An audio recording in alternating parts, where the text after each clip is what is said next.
And a bad morning to all y'all. We got that was a very good morning Vietnam way to do that. That was like totally unintentional. We got a good show for you today.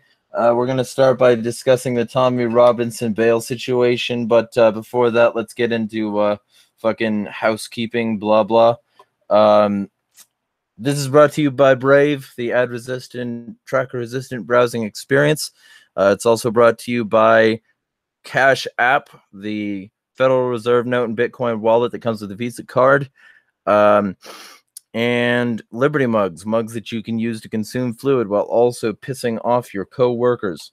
So consider getting any of those. Liberty mugs now has beer mugs that are like large and glass and cool looking, and they're also open to custom designs, whatever you might want to put on them. So you can contact them. Just use my ref link, would you?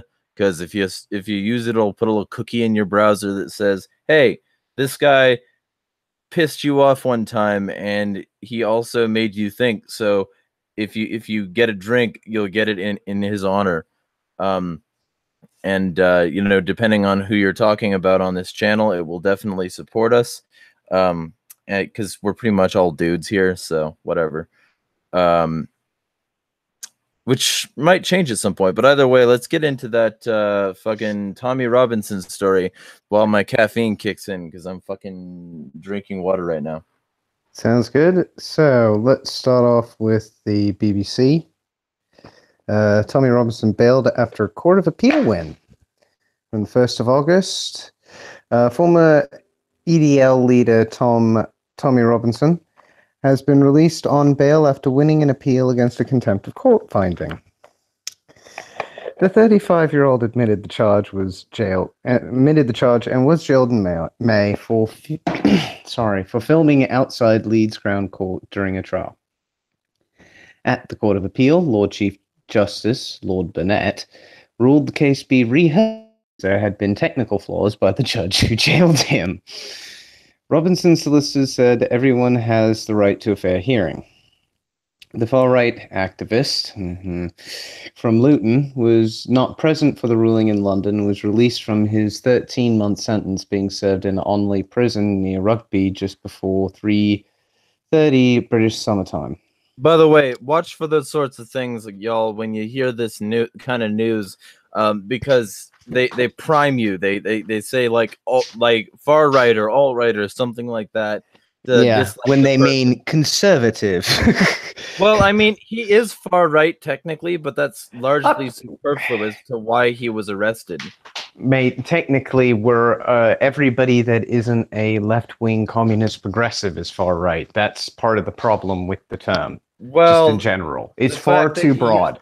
The fact that he uses the term Muslim rape gangs instead of like acknowledging that it's not endemic to Islam is something else. But beyond that, like, I just wanted people to listen to those sorts of cues in people's writing about like why these sorts of things would get their attention in the way that they do. But go on. Fair enough. Right, from Luton was not present for his ruling. Speaking to reporters, Robinson said, "All the British media do is lie. I have a lot to say, but nothing to you. I want to thank the British public for all their support." In his written judgment, Lord Burnett said, "We are satisfied that the finding of contempt made in Leeds following a fundamentally flawed process in what we recognise were difficult and unusual circumstances cannot stand. We will direct the matter to be reheard before a different judge." Robinson, whose real name is Stephen Yaxley Lennon, will be attending the Old Bailey for the hearing, conducted by the Recorder of London as soon as reasonably possible. And then there's some analysis associated with it as well by BBC's Home Affairs correspondent, Dominic Casciani. This morning, Lord Chief Justice's ruling in Robinson's appeal underlined that the rule of law, the rules that apply to us all, must be applied fairly in all circumstances. And that's why the Court of Appeal ruled that Robinson's second conviction in a year for contempt of court was flawed. In essence, the 5 hours from arrest to sentence at Leeds Crown Court was rushed, which, to be honest, if that's the definition of rushed, I'd like to know what ASAP actually would be. Robinson was told what specific parts of his activity at the court had been potentially prejudicial to a jury, meaning nobody to this day knows what he did wrong. Further, he immediately removed the offending video from Facebook on the court's order, and the judge should have then adjourned the matter to give him longer to prepare a defense. Tommy Robinson is still convicted of contempt in relation to his behavior at Canterbury last year, where he received his 3-month sentence for potentially derailing a fair trial. Today, the Court of Appeal said that very same right to a fair hearing means Robinson should have a full opportunity to put his case without rushing to judge. The case that brought Robinson to Leeds related to the grooming and the second of 3 trials involving 28 men. The third trial is due to start in September. Can I just highlight as well, they have now downgraded it from Asian men to just men. So they've recognized the fact that the previous narrativium label that they were using has offended too many people. So they have to make it even more generic instead of more specific. But whereas they're making the words that they use to describe people like Tommy Robinson very specific, pinpoint specific. Yeah. Mm-hmm. The case that brought Robinson to Leeds footage filmed by Robinson on a mobile phone and broadcast on social media saw him discussing the criminal trial that was subject to reporting restrictions, which, by the way, again, other media outlets had reported on this, and Tommy's reporting of it on the second incident was actually reporting what the press had said, just to make that clear, so nobody's in any illusions on this, because the video is no longer there anymore. It's been deleted upon the request of the state. The video, lasting an hour and a half, was watched 250,000 times within hours of being posted as a Facebook Live. A statement from Robinson's solicitor said, "The rule of law and right to a fair hearing are fundamental to every individual, and this ruling is an example of safeguards on our system. What makes the British system so unique is the ability to set aside personal feelings and deal with the law in each case on its merits." Robinson had challenged 2 contempt of court findings, but Lord Burnet said a suspended sentence he was given relating to a trial in Canterbury in May 2017 should stand. He was given 10 months for contempt of court in Leeds and a further 3 months for breaching the suspended sentence handed to him in Canterbury. And then they give a little bit on what is contempt of court. Contempt of court laws are designed to protect the rule of law, ensure fair trials, and avoid trial by media. Contempt can be committed by a broad range of people and organizations, including the press, jurors, and social media users. Note, however, the press rarely ever gets hit with this, whereas the social media user speaking out against an issue will often be hit by it. So it's not fairly applied as it's designed today. The maximum sentence for contempt of court is 2 years imprisonment, but it can also be punished with a fine. The law on contempt is set out in case law as the 1981 Contempt of Court Act. Key areas that amount to contempt include publishing anything that creates a substantial risk of seriously prejudicing active criminal proceedings, bringing into a court building a device for recording sound, taking photographs or filming in a court building is capable of being contempt of court, but it doesn't mention anything about outside the court. So, and there's a little bit more with regards to like who Tommy Robinson is and other things, but it's probably worth, if you're still interested in this story, then you should probably check it out on the BBC site. And want to know what your thoughts are, Jeremiah?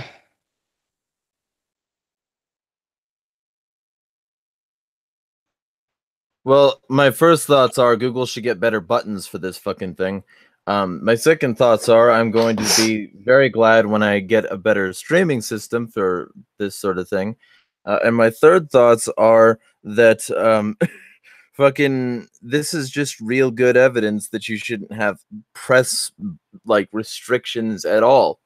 I mean, and if there wasn't a better time, sorry, if there wasn't a worse time, fucking whatever, fuck that like beginning of that sentence. This is a really, really good time to get armed up, and it's a really, really good time to remember your British roots as a warrior class and decide that you're going to have press freedom even if the crown doesn't want it, because they can't stop all of you. Realistically, that's what I'm saying, because this is a clear-cut example of people in power not wanting you to talk about them, much less know what they're doing, much less have any opportunity for censure or debate or anything. They don't even want you talking about them in a negative light. They don't want you spreading news that could paint them in a negative light. And to me, this is just really I think evidence that is of the key. I think that last one is the key, because one of the major problems that we're all aware of is the Pedogate global scandal. And the more people focus on child abuse, the more likely other victims come out of the woodwork. And nobody in power wants their old skeletons to come out of the closet. There are so many that have recently, and probably many more will. But by highlighting this case in general, people are more likely to start going, well, if they're doing it, who else is doing it?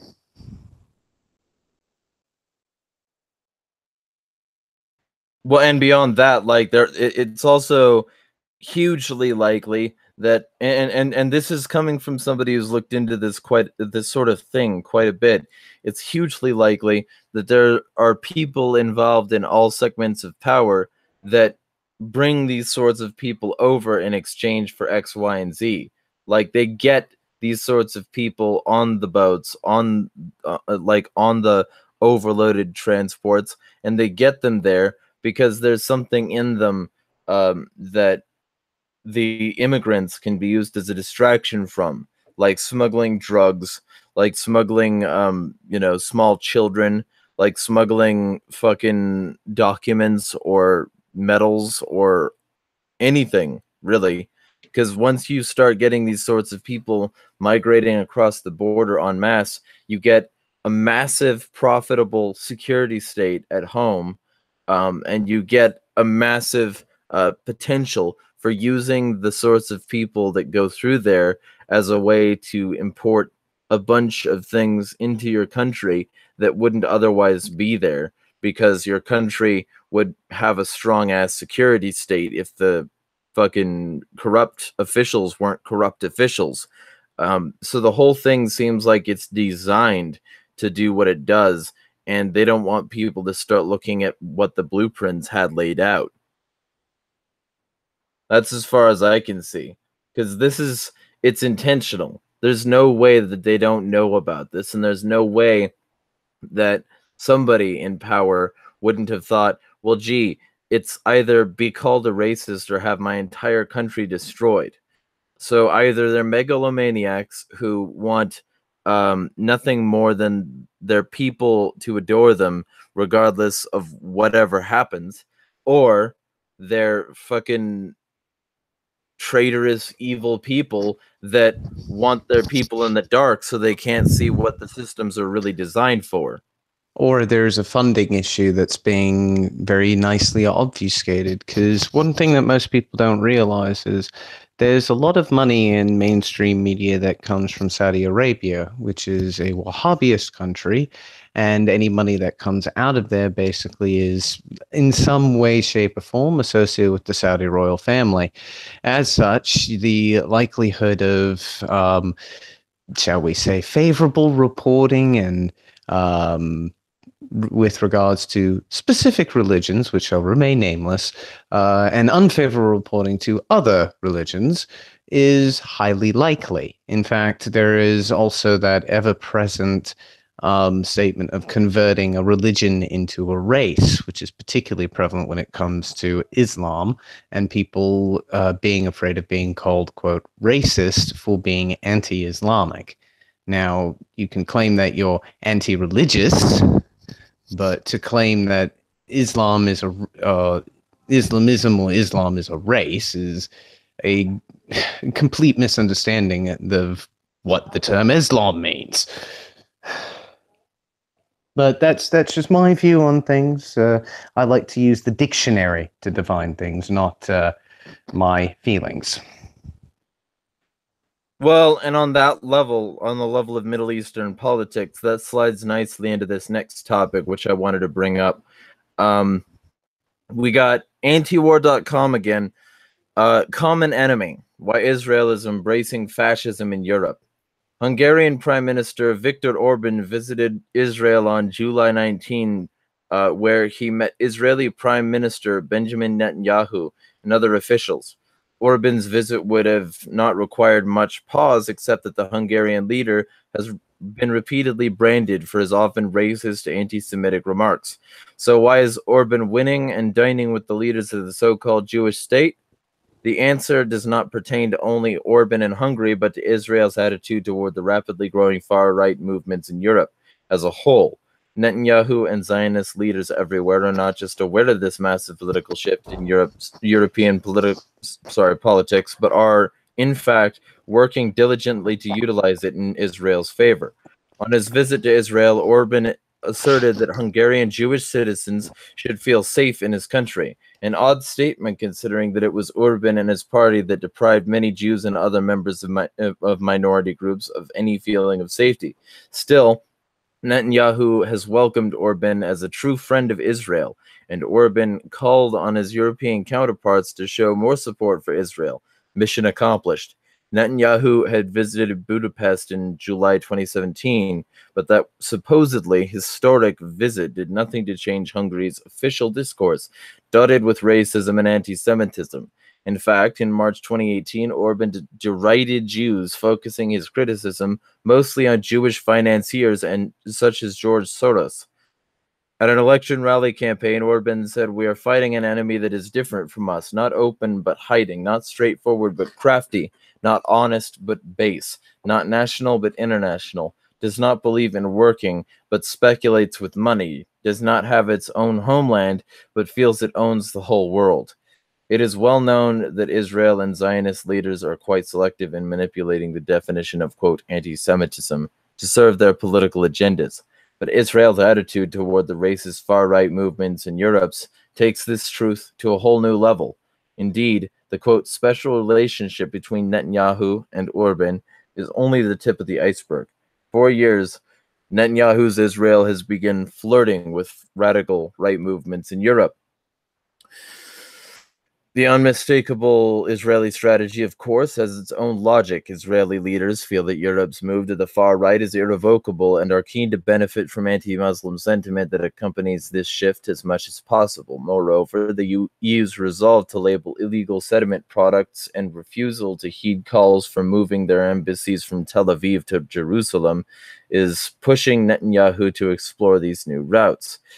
During his previous visit to Hungary, Israeli Prime Minister Benjamin Netanyahu met with leaders from the so-called Visegrad Four, which includes Hungary, Poland, the Czech Republic, and Slovakia. On that visit, Netanyahu hoped to find new channels of support within the EU through exerting pressure by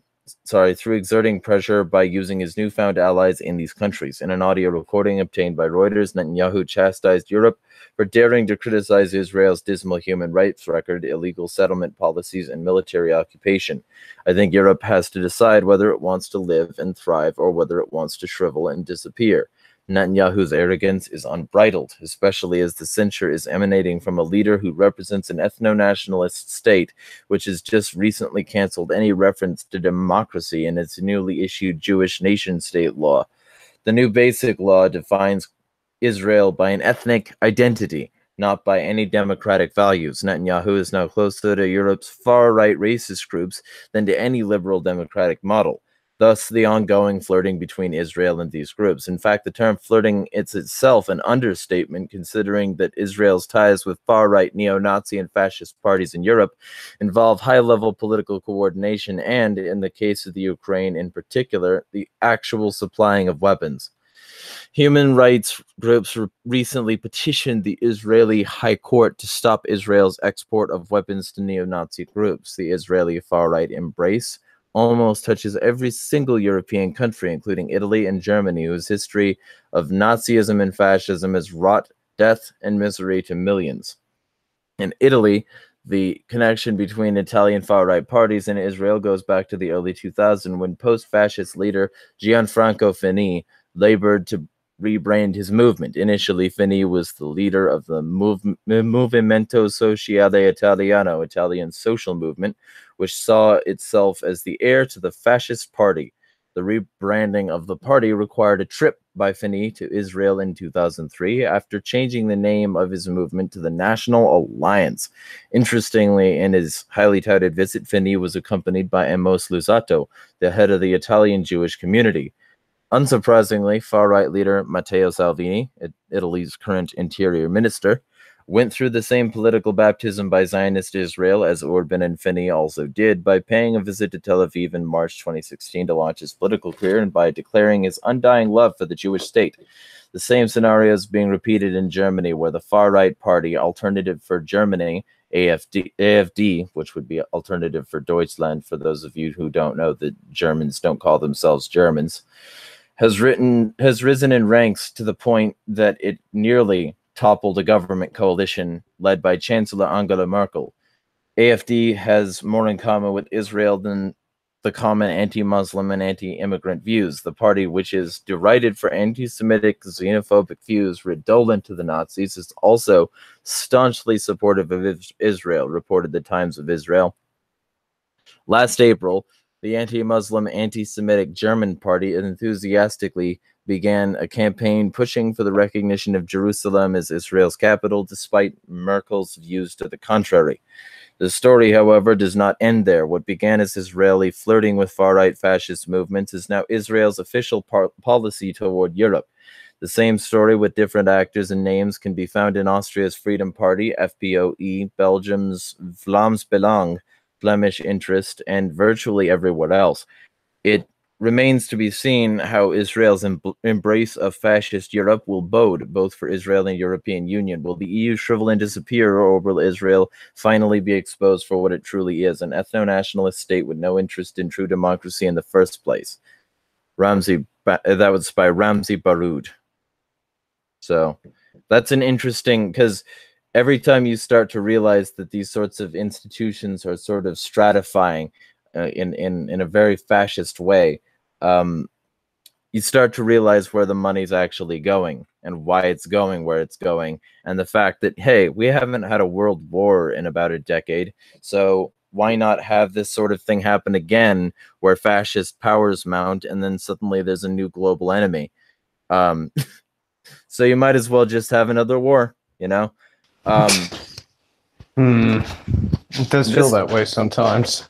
And then this time in Iran, by the way, because that's what they're ramping up for. They're ramping up so that the U.S. can find new allies in Russia and reverse the essentially Soviet-Afghan conflict. Only this time it's not Afghanistan, it's Iran, and this time Soviets are friends, not food. So, like, there's a huge amount of evidence to suggest that there's something mounting and very specifically planned, and that it's going to involve a huge partnership between Israel, far-right groups, and, hey, just in time for there to be Donald Trump, a far-right, Israel-supporting, essentially fascist, in office. Isn't that a coincidence? I wouldn't say it's a coincidence, but then again, I don't really call Trump fascist. Well, why not? I call him a protectionist, because they'll call him a protectionist, but and potentially a nationalist. But I haven't seen him going all out for white ethno states or full syndicalization of U.S. government and the rest of it, which is sort of the prerequisites of fascism. I mean, well, no, I mean, speaking, that's the prerequisite to a specific sort of fascism that took root in Germany, not all sorts of fascism. All right, fair enough. Well, let's go with the Mussolini definition of fascism. If you want to go from that, we're actually already fascists, have been fascists for decades, and basically won the war and then promptly lost it immediately afterwards. But that's exactly what happened. And, you know, like, it's part of... If anyone wants to look into this, specifically check out Some More News on YouTube, and you can hear Cody Johnson talk about how these sorts of things are ramping up toward this sort of thing. He's not going to mention Israel outright much because he's not a conspiracy theorist in the same way that I am, but he's going to mention the fact that that essentially every marker of traditional fascism is something that Trump and his cronies support. Specifically, follow the money between the Koch brothers and Turning Point USA and all of these sorts of institutions that specifically are designed to push out a very specific message that somehow makes the ideas of the far right seems far superior to the ideas of the far left, and somehow also gets a bunch of support for people like Trump. So consider watching Some More News on that. I'll leave a link in the description actually, so that anybody who wants to can check it out. But Trumpism is a term people are actually using to describe what Trump is doing because they don't want to say fascism, when Trumpism is just a new version of fascism that's, you know, under Trump. Well, this is the thing. I don't consider at the moment, what Trump is doing as stereotypical fascism. I consider it... Well, it doesn't need to be, though. No, I know it doesn't need to be, but that's the point. If the people who lambast Trump lambast him for being a fascist. And again, this inaccuracy of language is part of their reason why people are no longer paying attention to the left on this issue. They've lost their mind. But it's not inaccurate. They just don't know what it is. That's the problem. Well, they don't know what fascism is, so they call anything to the right of them fascism. But that doesn't mean that they're wrong that he's a fascist. A broken clock is right twice a day, and a kicked trash can doesn't mean that the entirety of Antifa is wrong about Trump being pho. See, that's where I sort of draw the line. Unless you've got consistency proving that point, you can't make that claim. But there is consistent proof, and I would advise everyone to go check out Some More News on YouTube. It's a fantastic channel anyway. Well, I think we'll agree to disagree on whether or not Trump is an actual fascist. Well, because I think he's just a statist. Have you watched that series? No, I haven't watched that specific series, mate. But again, I've read quite a bit of what he has done and what he has been doing, and basically all I see is a man playing a game. A very complicated game, but it's still a game. But it's a game under Hitler, too. It's always a game. Statism is a game, and we lose. It's a club, and we're not in it. Look, mate, the whole point is that if you're going to say Trump is fascism, you may as well say all statism is fascism. You may as well just say everything is fascism, because there is no definition then. It loses all meaning if you don't use something with a proper definition. And that's part of my point. What, Trump is the proper definition of fascism? No, it isn't. Trump. What he's doing is. Yes. No, it really isn't, mate. It really isn't. It really is. Okay, so which institution is in control of all food? Which institution is in control of all transport? This is what fascism requires. It's economically. Hold on. If you build up to fascism, which is, by the way, and I can say this with a CCO license, a form of radical authoritarian ultranationalism characterized by dictatorial power, forcible suppression of opposition, and control of industry and commerce, then you start to realize that if you start to corporatize society and get corporations as the primary benefactor of the legal structure that you're putting forward, it's proto-fascism. Then all you need to do is get a president willing to finalize the transition for power for those corporations and the nations that are their allies, and you have a fascist dictator. And that's what Trump is transitioning to do. And that's why I recommend everybody watch that series, because it goes over his funding sources. It goes over the fact that his rhetoric is specifically textbook fascism. It goes over the fact that his ideas are what led to fascism and are things that can be quoted by fascist leaders that weren't Hitler and fascist leaders that were Hitler, and the fact that essentially there are many types of fascism, and you don't need to be specifically one to win. It's going to need a new type of fascism in order to succeed in the modern century. Okay, well, I'll have to watch that series, mate, to really make my own assessment of it, because at the moment I'm arguing blind based on something that I haven't read or listened to at all, and you obviously have some information that I'm not privy to. However, from the information that I've read, to call Trump fascist is a gross use of the term. And, I used to think so. Well, I still do at the moment, mate. Until I've gone through some more news and their information on it, I will probably continue to think so, because it's hyperbole, it's rhetoric, it's something used to make him sound worse than he is. It's not.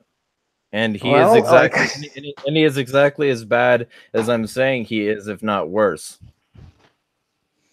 Now, we'll see.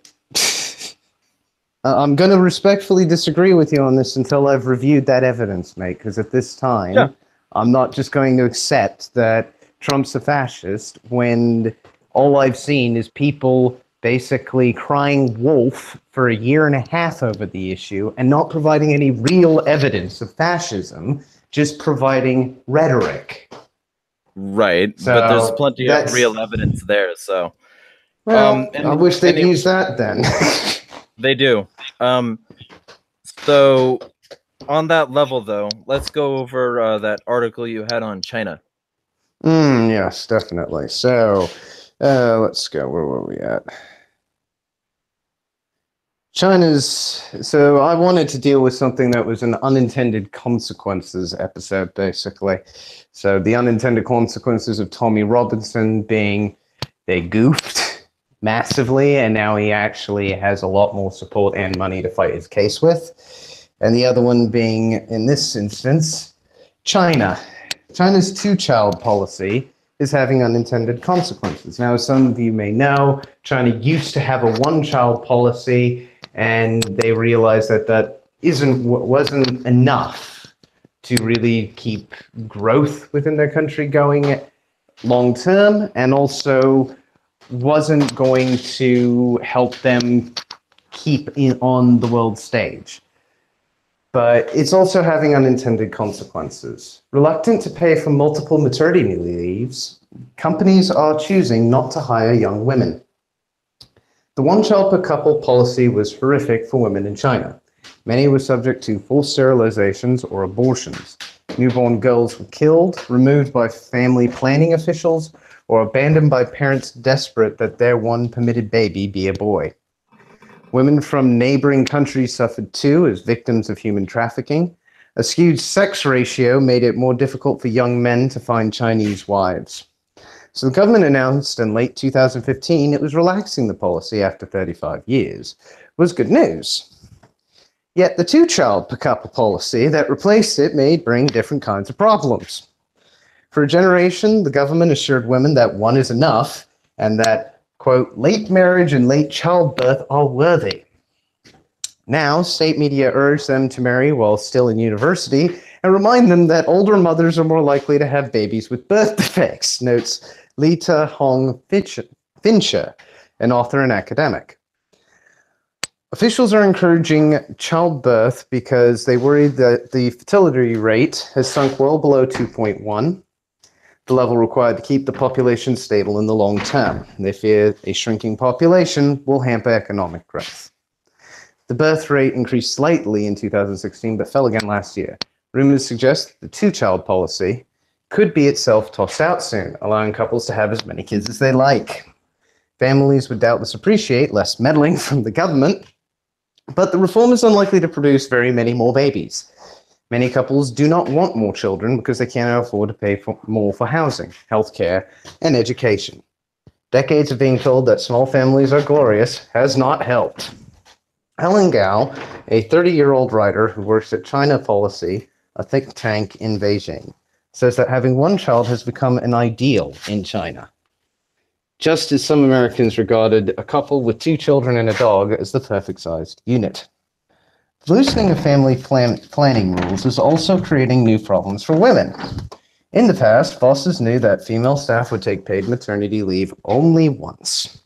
Now they fret about having to shell out multiple times. A survey by 51job.com, an employment website, found that 75% of companies were more reluctant to hire women after the 2-child policy took effect. Another by the All China Women's Federation found that 55% of women had been asked personal questions in job interviews, such as, do you have a boyfriend? Or when do you plan to have children? Providing maternity leave has become more costly for employers. Over the past 2 years, most Chinese provinces have extended paid leave beyond the 98-day minimum mandated under national law, hoping that this will encourage more families to have a second child. China has laws against sex discrimination, including a rule that bars firms from firing pregnant women until their child is at least 1 year old. But enforcement is lax. Executives have zero fear of punishment, says Sophia Richardson of Human Rights Watch. In a survey carried out last year by Xiaoping, a jobs website, a third of women reported that their wages fell after giving birth, though for some this may be because they work few hours. Some, 36%, said they were demoted. At an arbitration court in Beijing, the mother who gives her name as Zhao Wei recently secured a small settlement from a state-owned firm that she says treated her and other pregnant women unfairly. But she said finding a new job while her 7-month-old is still breastfeeding is likely to be a hopeless cause. Meanwhile, the government is gradually implementing policies that look as if they could be intended, at least in part, to increase the birth rate. In June, the southern province of Jiangxi became the latest of several local authorities to say that it would start requiring women who are more than 14 weeks pregnant to secure the approval of 3 doctors in order to procure an abortion. Such policies are ostensibly aimed at preventing the termination of unwanted girls, but cynics think they could be used to drive up births more broadly. Health officials have taken to discouraging women from having C-sections, arguing they increase the risk of complications during a second pregnancy. Chinese courts are also beginning to tighten divorce rules by enforcing cooling-off periods after applications are filed, including, say critics, in some cases where a woman's safety might be at risk. Whether the government is restricting family sizes or trying to boost them, it's always about control, says Mei Feng, a journalist and the author of One Child, a book about Chinese family planning policies. China's leader, Xi Jinping, talks of his, quote, commitment to gender equality and women's development. But since he came to power in 2012, China's ranking in the World Economic Forum's Global Index of Gender Parity has fallen from 69th to 100th, above Malawi and India, but below Cambodia and Brazil. Women's participation in the workforce is highly compared with many Asian countries, but is slowly declining. The wage gap has widened too. Like his predecessors, Mr. Xi has not appointed any women to China's highest political body, the Politburo Standing Committee. The authorities have stepped up the representation of civil society. This has included the jailing of feminist activists and the shutting down of the most prominent women's rights blog. This took place on International Women's Day. If Mr. Xi wants women to have more children, he should make it easier for them to do so. A good start would be to enforce anti-discrimination laws and boost investment in childcare. Sometimes fawningly called Big Daddy Xi, the president might justify the moniker if he better cared for his country's daughters. So yeah, China's basically doing what it always does. It's China being China. Try to control your population to the nth degree because central planning always works, even when it never has in the past properly done it. And the only reason it's working now is because they've gone, let the market do the planning. What do you think, Jeremiah? Well, I mean, and it's a good step in the right direction, maybe. But it's not going to stop the entirety of their country from being covered in birth defecting things. And I'd be interested to see how much of the birth defects were caused by the fact that there are phthalates everywhere and shit like that, from them being the manufacturing sector of like the world. rather than being because of birth rates being low. It'd be interesting to see that, because like that's what I'm interested in. I'm interested in how much the environment is being destroyed by human interference. And I think that in many cases and in many ways, human interference and the fact that we've chosen convenience and a convenient lifestyle over long-term positive impact on the planet means that everything is going to start to see sharp declines. Not to mention the fact that, you know, fucking countless species go extinct every fucking day. Like there's like biodiversity is shrinking. Fucking the pool of people of organisms able to actually handle the sorts of waste that are being spilled out it is Have you got some massive. news regarding that? Well, I'll bring something up tomorrow because All right. because there's a ton here and there's like way too much to go over in the amount of time we have left. But effectively, well, actually, I won't bring it up tomorrow. I'll bring it up Monday because tomorrow's our community day. Yeah. But effectively, there's a huge amount of like things to be said for stopping the processes the way that they've been going. And one of the best ways to do that, of course, would be hemp.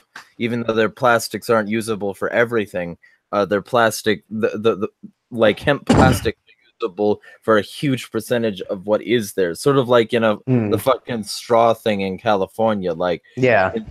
instead of legalizing a whole lot of other plastics, they're keeping the petroleum industry that the dollar relies on right now very much alive, and they're keeping that industry alive so that they can functionally generate Compete revenue. against hemp. Well, Just so that they can functionally compete in this market.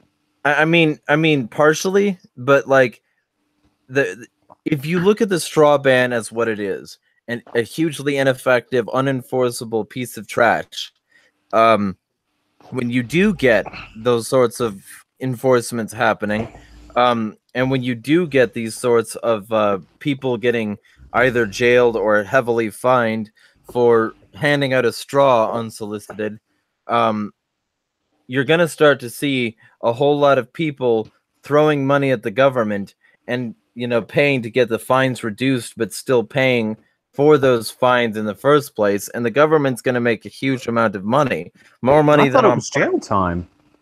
It is jail time, but that's like the harshest sentence.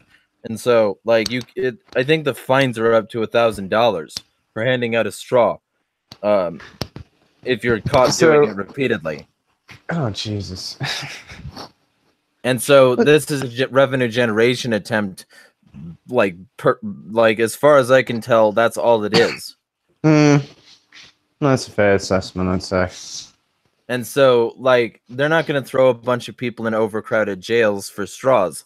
They're only going to do that if it appears that the person is being wanton, so that they can hold them up as a case of, you know, this person did awful wanton things. Straw abuse. Yeah, right. But they're going to start making a huge amount of money off of people who aren't, and off, like, essentially poor people who are tired at their minimum wage job handing out straws. And this sort of thing, by the way, sort of ties in nicely to the earlier subject, because when you start to have these sorts of things be doled out, like, you know, individual goods doled out, rather than having like any sort of freedom to decide where these goods come from, the straw manufacturers are going to benefit hugely when people start buying their straws individually rather than getting them from a fast food joint. They're going to start buying packs of straws at the store where they can still do that, and they're going to bring that rather than risk the fast food employee being charged, or rather than going to one of those fast food restaurants where they're considering essentially sippy cups, which are, by the way, worse for the environment because they're more plastic, but that's fucking another subject. Well, there's a bunch of people that I know who basically were saying we should mail a bunch of straws to like the the San Francisco City Council and so on and so forth, to basically everybody who made this law. And I thought, no, do one better. Make them all into little men so that you can have a bunch of straw men to represent what they keep doing to everybody else. Yeah, and exactly. At the same time, piss them off at the fact that here are a bunch of straws that A, you can now no longer use, and B, are cluttering up your offices because with plastic. Yeah, it's a brilliant thing to do. Yeah, and I recommend everybody outside of California do this. If you're inside California, I'm not going to recommend that you break the law. However, I would say if you know family or friends outside, feel free to get them to do this on your behalf. And with that, like, because I don't want to be accused of, like, distracting from the subject. I do like the fact that China is adopting a better policy here, because effectively, when you start to control childbirth, it's a hugely disempowering thing. And there are a huge amount of people who say that they felt as though they weren't the real parent of their child because the people in charge were deciding for them how that happened. So I'm glad to see that this is happening. I just don't see it as a positive thing yet. Maybe the statistics and numbers will meet out and prove me wrong there. But fingers crossed, but I know what you mean. Well, let's get to some of these comments to make sure we do, because there are plenty of comments here already. Woohoo! And we got Salafists, Wahhabi, fundamentalists who make up much of the rape gangs are as different from most Sunni and Shiite Muslims as evangelicals and Catholics are from Westboro Baptist. Just saying, and that's a valuable thing to say. Highly accurate. Definitely. That's a highly accurate statement because it's specific sects of a religion that will remain nameless that have been largely responsible for most of the atrocities that have been associated with that community. Right. And it's largely regionally based, and they have a lot of money backing them. And one cannot stress that enough, because if you can buy a significant stake in every major news agency, you can control the narrative quite easily by basically creating some new policies for your editing staff and things along those lines to make it more friendly towards whatever specific viewpoints you may have. It's a very common practice. It's done by practically everybody who owns a newspaper, if you look. Yeah, well, and of course, it's valuable to remember that Islam is essentially a religion that's made up as it goes. Because, I'm in America, so I can say hateful, racist shit like that.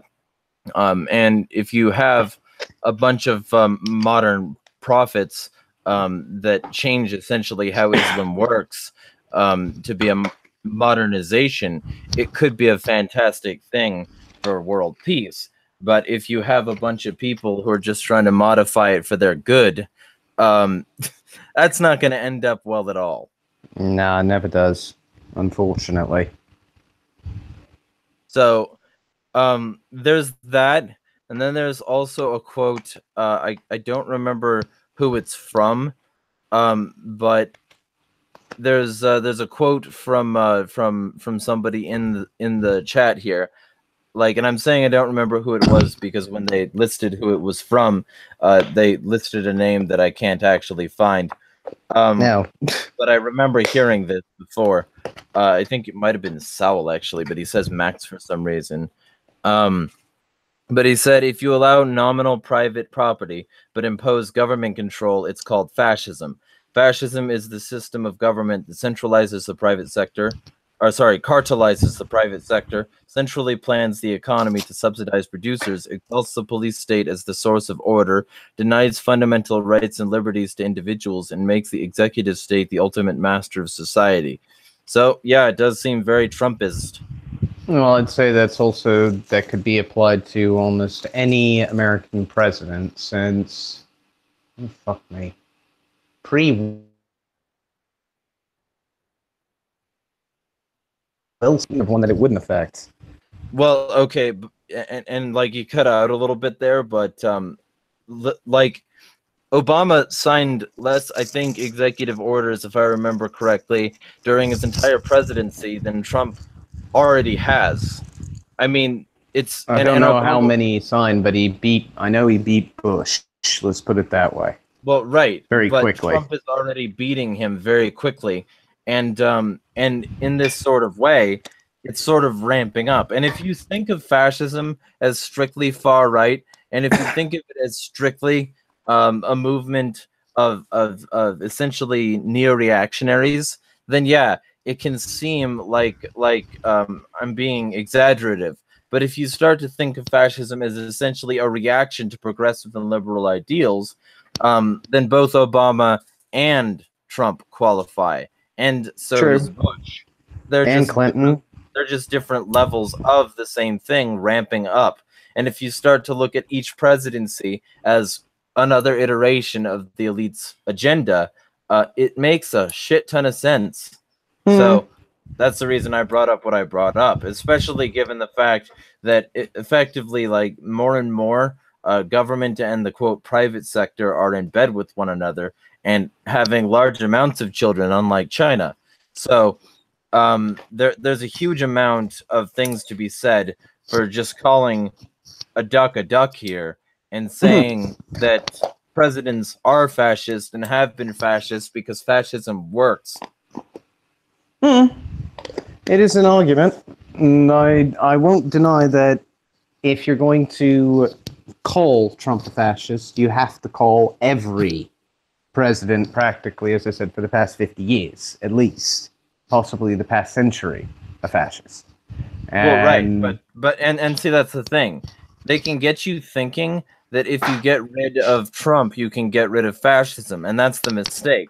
What you do when you get rid of Trump is you get rid of one very specific type of fascism, and that's all. Well, let's be brutally honest here. What you do when you get rid of Trump is you get Mike Pence. So bear that in mind, everybody who wants to get rid of Trump, because there is a way that succession works. I'm talking about by like any means, not by like specifically one means in that way. But like there are countless ways in which there's a politician voted in if voting works, or it could be selected by the elites if selection works. Trump doesn't need to specifically go before his term is over for us to get somebody that isn't Trump. So, oh yeah, I'm sure.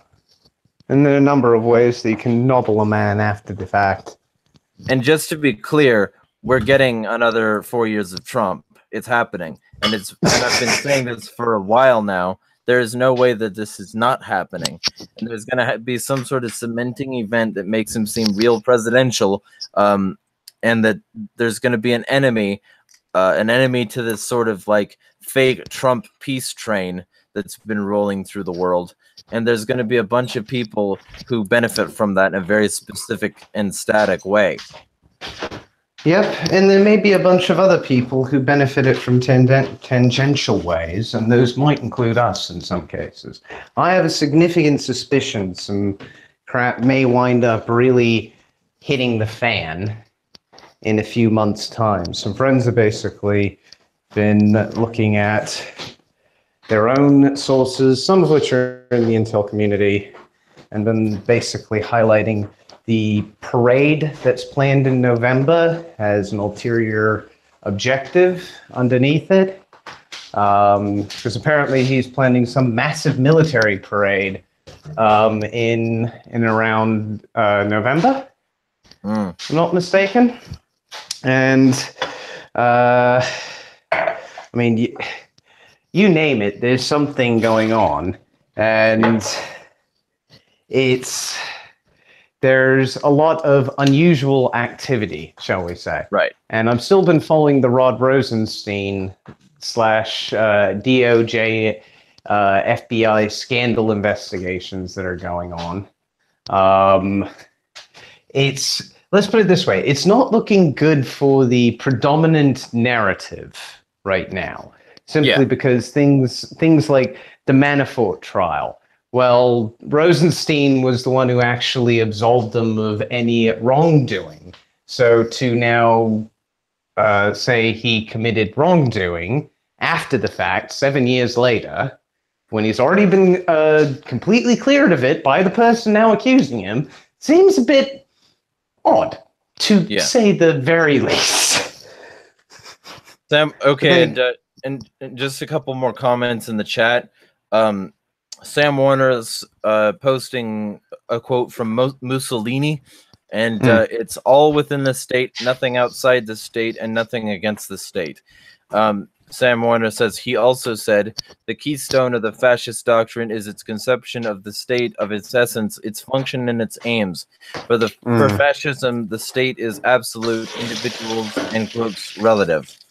Yeah, and that's another reason why I'm a little bit hesitant to say Trump is a fascist, because he's not all about groups that much he doesn't need to be. That's the point.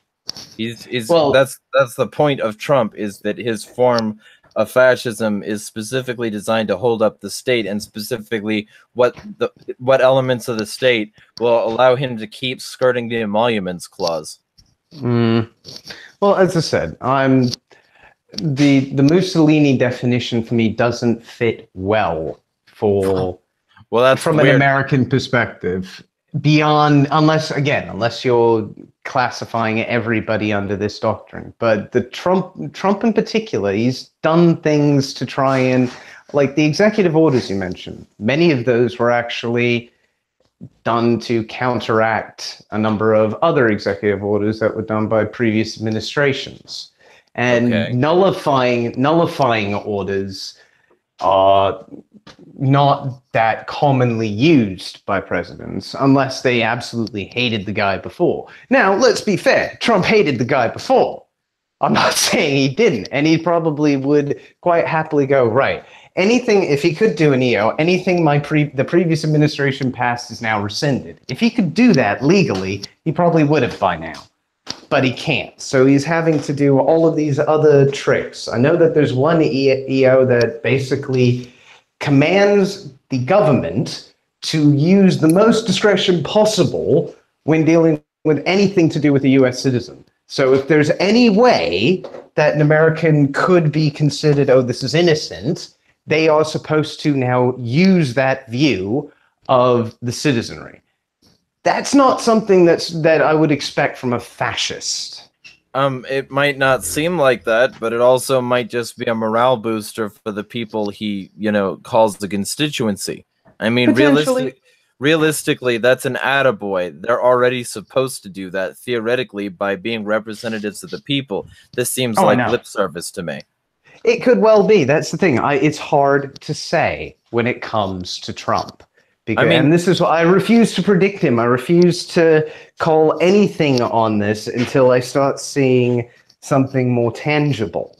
Right. But as I said, right now, things are actually, from what I have seen, quite positive from his actions. He's gotten a lot of trade deals that are tariff-free from places like Europe recently. So he could promote free trade. Who knows? This could be the market leader that we were hoping we would one day see. But I doubt it. Ford, IBM, and Hugo Boss are still around, even though they supported Hitler, who was also a free trade master, individual rights lover, and champion of the people, until the entire world was against him because he didn't play the fascist ball game the way that they wanted him to. So I don't know that those markers are markers that can be exclusively considered not fascist, especially when Trump has not expressed any sort of negative sentiment toward Israel and has only supported them, even while they've been aligning more and more with fascist groups, which he hasn't been talking about. So no, true, but Zionism is in itself its own form of fascism, and that's something people don't fully understand. Well, I think Trump fully understands it, and he knows that when he's being Zionist, he's being fascist. And when you start to look at things as reflections of one another, the whole thing starts to seem really fascist. Fair enough. Anyway, anybody who wants to send us news stories for tomorrow's community episode can do that. We'll also do follow-ups on any parts of the story that we may, the stories that we covered that we may have gotten wrong. We'll do community feedback, leave comments in the description. And this has been week 2 of Bad Morning News. So feel free to hit that like button, comment, subscribe, smack the bell like red carpet and shag. And feel free to let us know on our collective social media where we can find the best sources of news for the future episodes, because we're always open to criticism in that sort of way. You can find Lupinit at Lupinit and the Anarchic Wolf, various places, and you can find me at Insanity is Free pretty much everywhere. This has been Bad Morning News. Bad morning to y'all. Smash the state and fuck the system. Have a bad morning, everybody.